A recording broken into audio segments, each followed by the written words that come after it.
Hello बच्चों, क्या हाल है सबका? अच्छे हो? ओके, तो अभी हम कर रहे हैं condensed matter physics unit number 1। और अभी हम लेक्चर नंबर 5, सॉरी लेक्चर 5 तो कल रिकॉर्ड किया था। सो लेक्चर नंबर 6 करने वाले हैं। बेसिकली लेक्चर 5 का ही ये सेकंड पार्ट है। तो हम क्या कर रहे हैं, simple cubic crystal, FCC which is face centred cubic crystal, and BCC, ये तीन हमने क्रिस्टल स्ट्रक्चर्स पढ़ी थी। तो हम हर किसी केस में देखेंगे कि एटम्स की रेडियस कितनी होती है in terms of A. What is A? A आपको पता है, यूनिट सेल का जो एज लेंथ होता है वो होता है। जैसे ये मेरे पास एक यूनिट सेल है, सिंपल क्यूबिक या क्यूबिक क्रिस्टल के लिए हम अगर बात करें, तो इस केस में ये जो साइड है, ये साइड हमारे पास ए होती है, ठीक है। और एक ऐसा बॉक्स है, और इस बॉक्स के अंदर हमारे पास एटम्स ऑक्युपाइड हैं। तो हमें देखना है कि सिंपल क्यूबिक क्रिस्टल के केस में, एससीसी के केस में, जो एटम्स यहाँ पर सिर्फ कॉर्नर्स पे होते हैं, उनकी रेडियस कितनी होती है in terms of A. FCC के केस में हमारे पास एटम्स फेस के सेंटर पे भी होते हैं और कॉर्नर्स पे भी होते हैं। तब रेडियस का फॉर्मूला क्या होगा, मतलब रेडियस की वैल्यू क्या होगी, रेडियस ऑफ एटम, मतलब एटम कितना बड़ा या कितना छोटा होगा। और बॉडी सेंटर्ड के केस में हमारे पास जो एटम्स की रेडियस है वो कितनी होगी। बॉडी सेंटर्ड में हमारे पास इस बॉक्स के अंदर सेंटर में, बॉडी के सेंटर पर भी एक एटम होता है। तो ये तीनों डायग्राम आपके सामने बने हुए हैं, और कल हमने इनको डिटेल में स्टडी किया था। तो ये उसी की कॉन्टिन्यूशन है। जब भी आपको सिंपल क्यूबिक क्रिस्टल या एफसीसी या बीसीसी की प्रॉपर्टीज पूछी जाएंगी, तब आपको पूछा जा सकता है इंटरप्लेनर स्पेसिंग, जो हमने कल के लेक्चर में किया था। आपको पूछा जा सकता है atomic radius, coordination number, packing fraction, density, ये सब मतलब उसी से रिलेटेड है। तो अभी हम सबसे पहले स्टार्ट करेंगे सिंपल क्यूबिक से। तो सिंपल क्यूबिक क्या है, आपके सामने बना हुआ है डायग्राम। तो इस केस में हमारे पास जो total number of atoms per unit cell होते हैं वो 1 होता है टोटल, है ना। और बॉक्स के अंदर मैंने बताया था कल के लेक्चर में भी कि जो कॉर्नर है, कॉर्नर पे एक एटम लगा हुआ है, इस कॉर्नर पे दूसरा एटम लगा हुआ है, इस कॉर्नर पे तीसरा, चौथा, ऐसे 8 कॉर्नर्स हैं। तो 1/8 पार्ट अंदर है सबका। तो उस हिसाब से हमें देखना है कि रेडियस कितनी है। तो हमें रेडियस के लिए एक डायग्राम बनाना पड़ेगा। हम एटम्स को ना अज्यूम कर रहे हैं स्फेरिकल इन नेचर। तो यहाँ अजम्पशन है, परफेक्ट स्फीयर्स मान के चल रहे हैं कि हमारे जो एटम्स हैं दे आर कंसीडर्ड।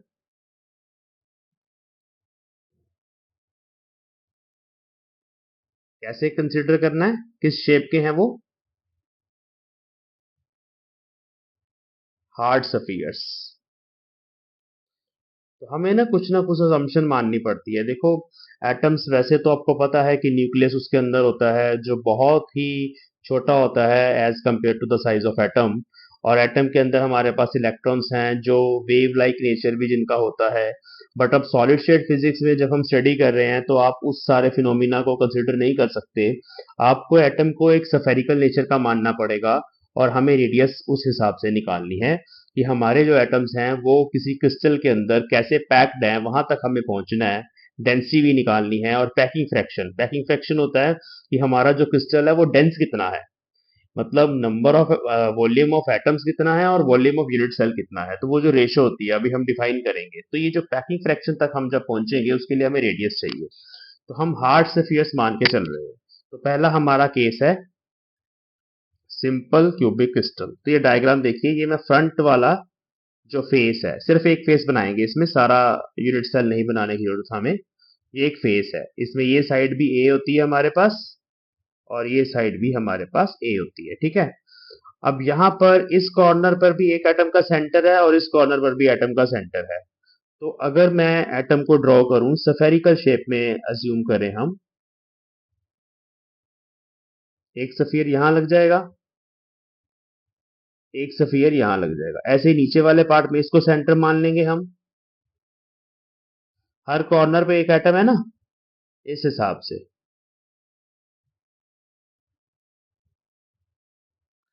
ठीक है, ए हमारे पास जो एज लेंथ है उसकी टर्म्स में हमें रेडियस निकालनी है। तो ये आर होगा, इतना डिस्टेंस। और ये डिस्टेंस भी जो सेंटर से सफियर का जो डिस्टेंस है वो आर होगा, ठीक है। ये रेडियस है, आपको पता है, अगर मैं इस पार्ट को as a spherical atom consider कर लूं तो उसकी रेडियस जो है वो यहां से लेके यहां तक बनेगी।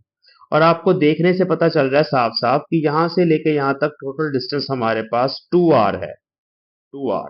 और ये 2r किसके बराबर आ रहा है, a के बराबर। सीधी सीधी बात है, अगर इस तरह से एटम्स अरेंज्ड हैं तो जो 2r का डिस्टेंस होगा that will be equal to a।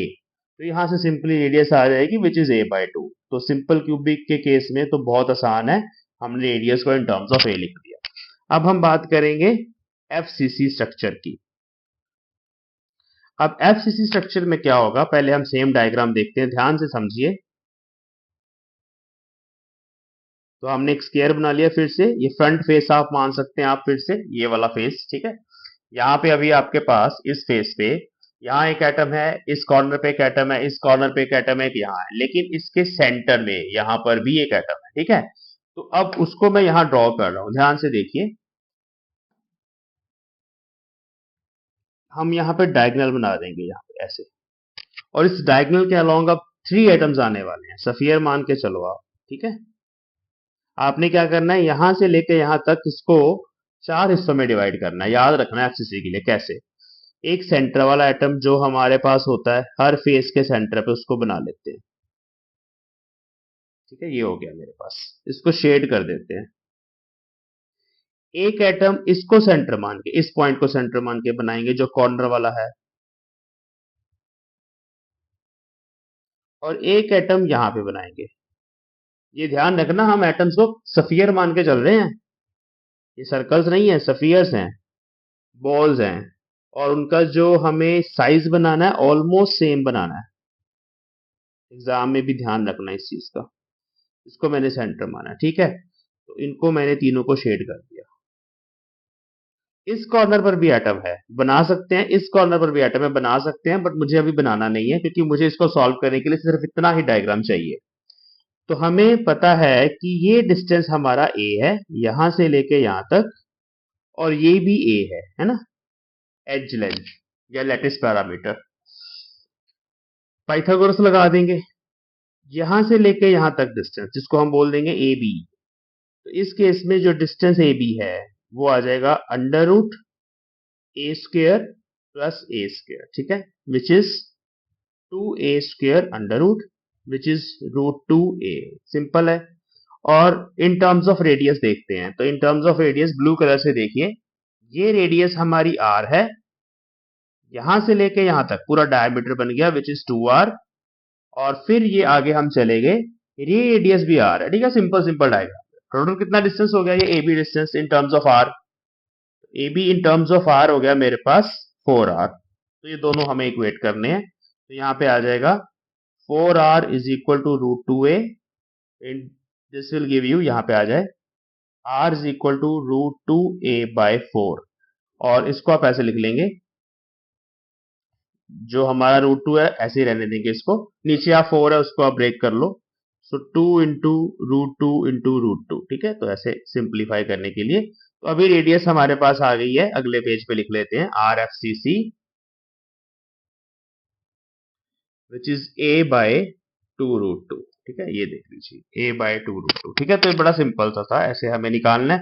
तो ये एग्जाम में ना ऐसे डायरेक्टली पूछा जाता है, तो आप ये सिंपल कैलकुलेशन से रेडियस निकाल सकते हैं। अब नेक्स्ट हमें निकालना बॉडी सेंटर्ड के केस में, वो थोड़ा सा कॉम्प्लिकेटेड है। उसके लिए पहले आप डायग्राम देख लेना, मैं यहाँ पे पहले हेडिंग लिख दूं फॉर BCC लैटिस, ठीक है। ये हमारा थर्ड केस है। अब BCC में क्या है, हमारे पास बॉडी के सेंटर में, ये हमारे पास फिर से वही क्यूब आ गया, तो इसके सेंटर पे आप इमेजिन करिए, इस कॉर्नर पर या इस कॉर्नर पर एक एटम है ऐसे, फिर उसके ऑपोजिट ये वाला कॉर्नर, ये दोनों कॉर्नर्स ऐसे, और इसके अंदर एक एटम है जो अभी इसमें तो नजर नहीं आएगा, बट मैं डायग्राम दिखाता हूं उसमें नजर आएगा, आप देखिए डायग्राम। तो ये डायग्राम आपके सामने आ गया, ठीक है। अब आप ध्यान से देखिए कि अगर मैं इस एटम को देख लूं, ये वाला एटम, इसको हम ना मार्क कर देते हैं, कलर ले लेते हैं कुछ डिफरेंट सा, ब्लू कलर। तो ये वाला एटम, ये सेंटर वाला, और इसके ऑपोजिट ये तीसरा एटम, ये तीनों एक दूसरे को टच कर रहे हैं, ठीक है। बॉडी के सेंटर में बड़ा सा एटम आपको नजर आ रहा है जिसको मैंने 2 नंबर लिखा है, ये सारे कॉर्नर्स वाले हैं, ये एटम ये सब कॉर्नर्स वाले हैं। अब सबकी रेडियस तो कंट्रीब्यूट करेगी ना। अब मेरे पास अगर हमें ये डिस्टेंस देखना है, इस पॉइंट से लेके इस पॉइंट तक का डिस्टेंस, जो कि बॉडी डायगोनल होता है, ठीक है। ये फेस डायगोनल नहीं है, it is a body diagonal, इसको हमें फाइंड करना है। तो मैं अलग से एक डायग्राम बना के आपको समझाता हूं, ध्यान से देखना है इसको। इस केस में हमें ना पूरा क्यूबॉइड बनाना पड़ेगा। बताने के लिए, एग्जाम में भी क्यूबॉइड बनाना है पूरा।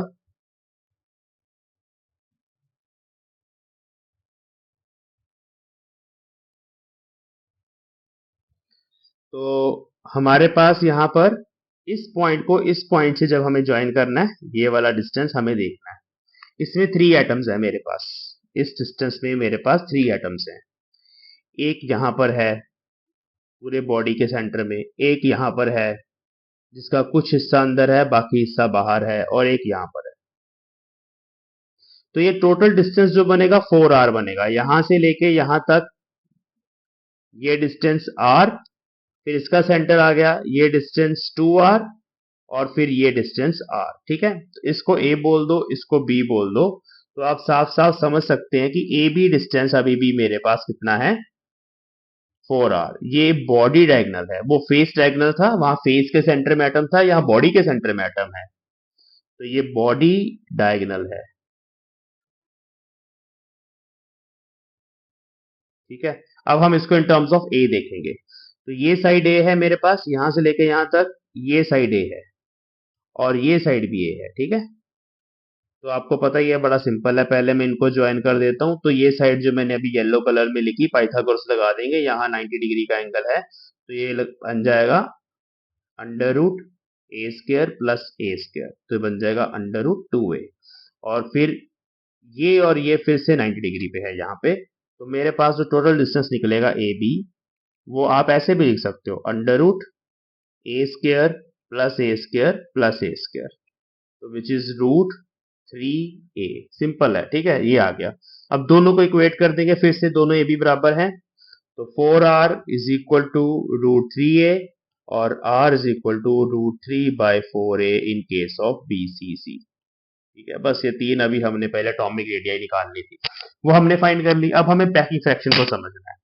अब जैसे आपको पता है कि इसमें स्फेरिकल शेप के एटम्स हैं, तो इसके अंदर वॉइड्स बचते हैं। वॉइड्स मतलब कुछ खाली जगह बचेगी एक यूनिट सेल के अंदर जो बिल्कुल खाली है। स्फेरिकल शेप अगर एटम है तो वहां पर हमें छोटे छोटे वॉइड्स मिलेंगे। तो जो स्फेरिकल शेप के एटम्स हैं वो इस वॉल्यूम को पूरी तरह से ऑक्यूपाई नहीं करते, कुछ खाली स्पेस जो बच जाती है, उस वजह से इस यूनिट सेल का वॉल्यूम और सफियस का वॉल्यूम डिफरेंट होगा।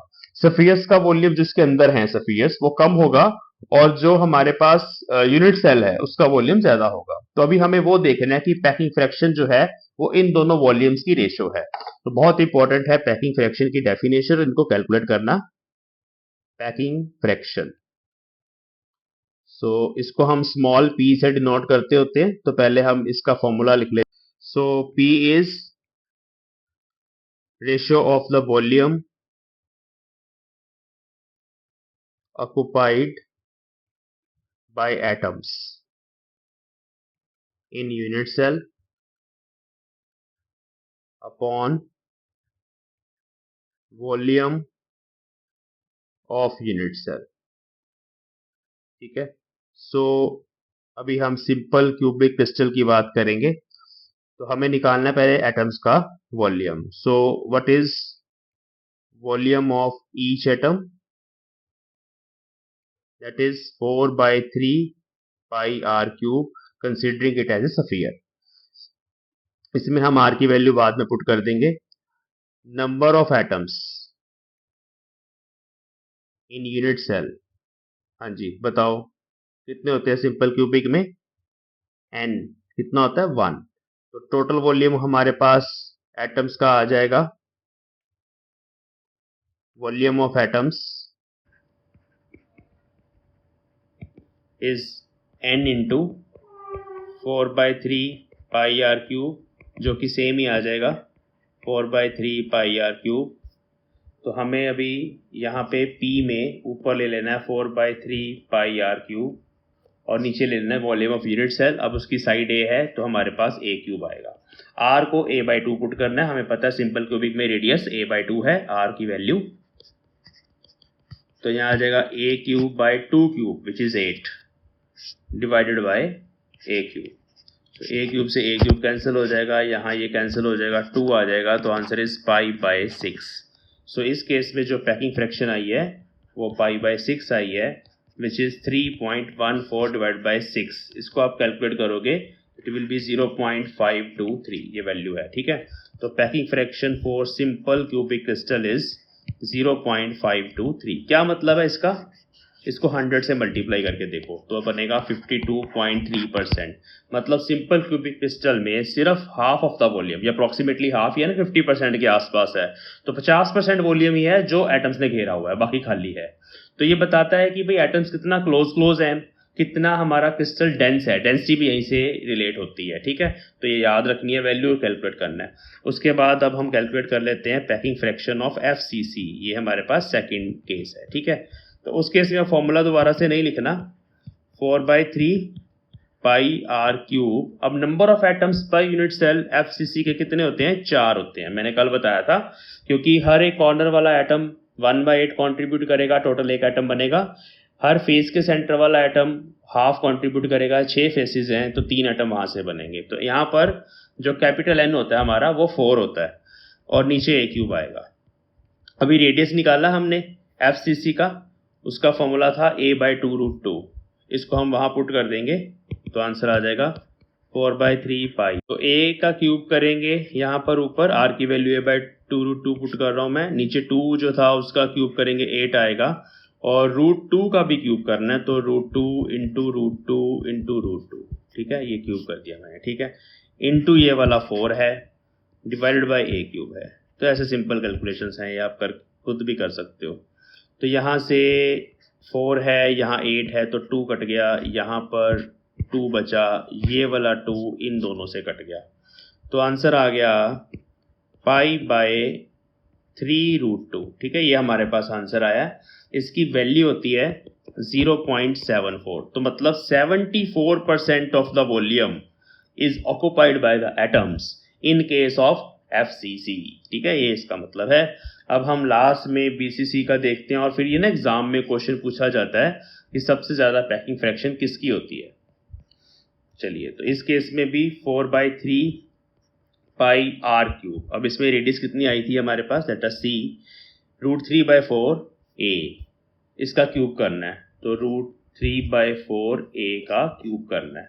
ये हमारे पास वॉल्यूम आ गया एक एटम का। नंबर ऑफ एटम्स कितने होते हैं BCC में? 2 होते हैं, ठीक है, 2, नीचे A cube.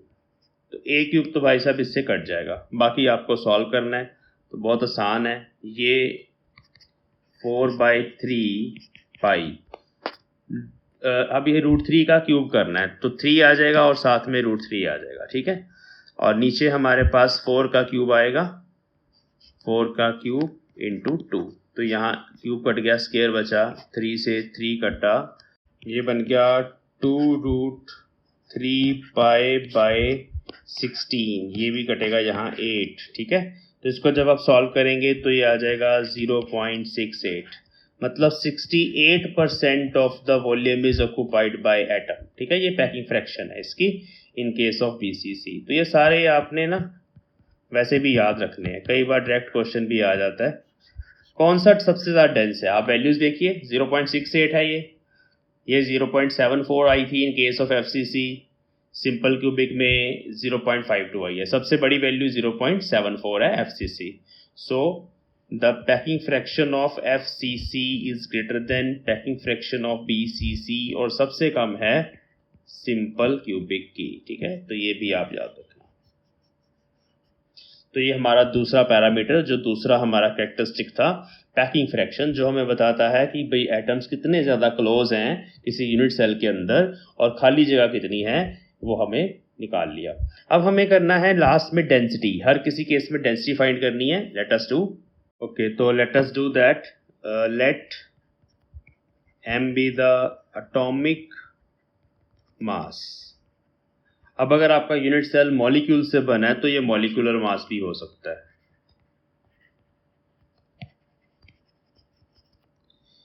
Na is Avogadro number,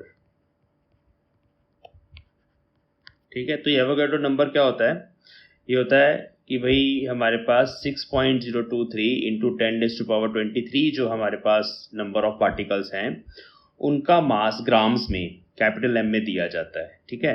तो ये basically Avogadro number of particles का मास होता है, जो एटॉमिक मास होता है, ठीक है। So let us right, so Na number of atoms, मैं इन टर्म्स ऑफ एटम्स करूंगा बात, ठीक है। So N number of atoms has mass is equal to capital M, ये स्टेटमेंट है एवोगैड्रो नंबर की, सिंपल सी बात है। So therefore mass of each atom कितना हो जाएगा, m डिवाइडेड बाय नंबर, है ना, जितना भी नंबर है n, ये हर किसी एटम का मास आ गया। Now let capital N is number of atoms in a unit cell, चाहे किसी का भी वो यूनिट सेल हो, हमें पता ही है कि एससीसी में एक ही होता है, एफसीसी में 4 होते हैं, बीसीसी में 2 होते हैं, हमने इसको कैपिटल N मान लिया जनरल सेंस में। These are the number of atoms per unit cell.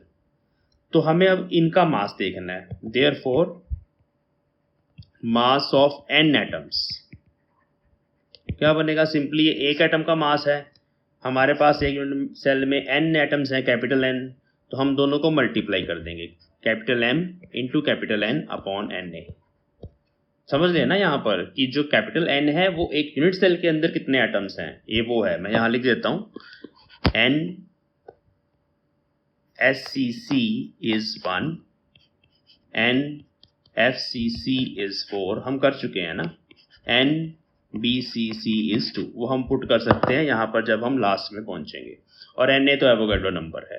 तो यहाँ पर हमें n एटम्स का मास पता चल गया जो एक यूनिट सेल के अंदर है, अब बाकी यूनिट सेल तो खाली है, तो this is also equal to mass of unit cell, this is also equal to mass of unit cell, ठीक है, ये बात का ध्यान रखना। अब इन टर्म्स ऑफ डेंसिटी क्या होगा mass of unit cell, if rho is density of unit cell and a cube is volume, तो यहां पर मास निकाला जा सकता है। मास ऑफ यूनिट सेल यहां पर छोटा m लिख लेते हैं, मास ऑफ यूनिट सेल यहां पे सिंपली बन जाएगा डेंसिटी इनटू वॉल्यूम, और यही जो मास ऑफ यूनिट सेल है ये इस चीज के बराबर आएगा, तो हम इनको इक्वेट कर देंगे, therefore density into volume is atomic mass into number of atoms per unit cell upon Avogadro number. तो यहां से रो निकल आएगा, बहुत आसान है।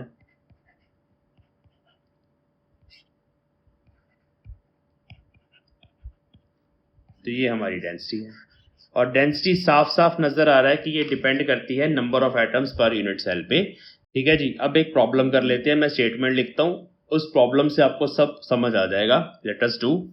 हाँ जी, तो अभी स्क्रीन पर आपको क्वेश्चन जो शो हो रहा है इसमें पोटेशियम की बात करी गई है। पोटेशियम की जो स्ट्रक्चर होती है वो BCC होती है, बॉडी सेंटर्ड क्यूबिक, और इसकी डेंसिटी रो गिवन है विच इज 0.856 ग्राम पर सेंटीमीटर क्यूब, CGS यूनिट में डाटा गिवन है। हमें इसकी जो यूनिट सेल है उसकी जो साइड होती है A, उसको फाइंड करना है, तो स्मॉल a फाइंड करना है, फॉर्मूलों में से स्मॉल a निकालेंगे, और फिर हमें इंटरप्लेनर स्पेसिंग में जो 1 प्लेन्स हैं उनकी निकालनी है, इंटरप्लेनर स्पेसिंग उनके बीच में डिस्टेंस निकालना है। तो उसके लिए फॉर्मूला भी हमने लास्ट लेक्चर में किया था, और हमें एटॉमिक मास गिवन है पोटेशियम का। तो अभी जो हमने फॉर्मूला लिखा डेंसिटी वाला, उसी फॉर्मूले को मैं लिख रहा हूँ, इस फॉर्मूले को आप याद कर लो, बड़ा इंपॉर्टेंट है। इसमें ऊपर एटॉमिक मास आएगा, number of atoms per unit cell आएंगे, नीचे वॉल्यूम ऑफ यूनिट सेल आएगा, और साथ में एवोगैड्रो नंबर आएगा। सिंपल। यहाँ से मुझे A निकालना है, तो मैं A क्यूब को यहाँ लिख लूँगा, बाकी सब चीज़ें ऐसे रहेंगी नीचे। बहुत सिंपल है ये, ठीक है। तो A क्यूब निकालने के लिए डाटा सब्स्टिट्यूट किया जाएगा, तो 39.102 ये मैंने कैपिटल M पुट कर दिया, यहाँ पे गिवन है gram per mole. N number of atoms per unit cell, BCC में 2 होते हैं, अभी तक आपको याद हो गया होगा मुझे लगता है। रो हमें ये गिवन है 0.856 यूनिट्स वही है सेम, और फिर एवोगैड्रो नंबर है विच इज 6.023 10⁻23, तो ये हमारे पास एवोगैड्रो नंबर है। तो जब आप ये सारी वैल्यूज को सब्स्टिट्यूट करके कैलकुलेट करेंगे तो मेरे पास आंसर आ रहा है यहाँ पर 1.517 10⁻22। A निकालने के लिए इसका क्यूब रूट करना पड़ेगा,